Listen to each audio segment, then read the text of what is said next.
My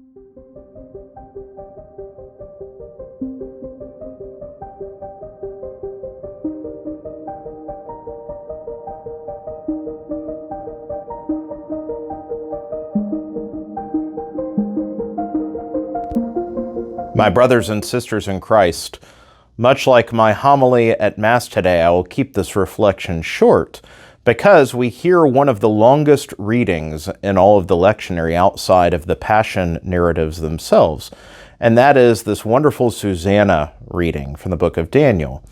The story of a woman falsely accused of adultery who is saved from certain death under the law by the clever work inspired by the Spirit of God in Daniel, who catches the perjury of the evil men and rescues Susanna from her fate.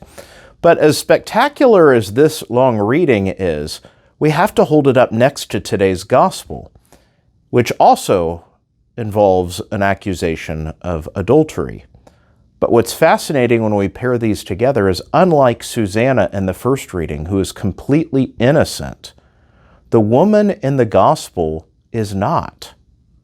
There's in fact actually no question that she's guilty of her adultery because she was caught in the very act of it. And so the crowd has brought her to it. Her guilt is not at question, but it's a political ploy. In fact, the man that she was engaged with in her act of adultery is not brought forward to Jesus. They're just using the woman to put Jesus to the test. But Jesus, instead of trying to exonerate her of her guilt, instead speaks to the sin of those who bring her. Ultimately, of course, they don't cast the stone, they walk away. And then famously, Jesus says, "As no one condemned you, neither do I condemn you." And so we have two, if you will, trials of adultery. Susanna, who is innocent, and the woman of the gospel who is guilty. And yet the mercy of God comes to both of them.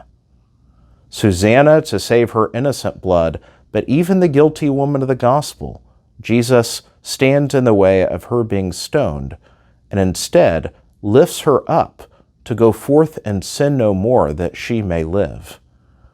And so in this Lenten season, we are called to go deeper, to be more just, to grow in holiness, to follow the commandments of God. But we're also reminded that His mercy endures forever. The Lord does not look to judge or put us to death, but instead looks to lift us up that we fall, when we fall, so that we may go forth and sin no more and be ever united to Him.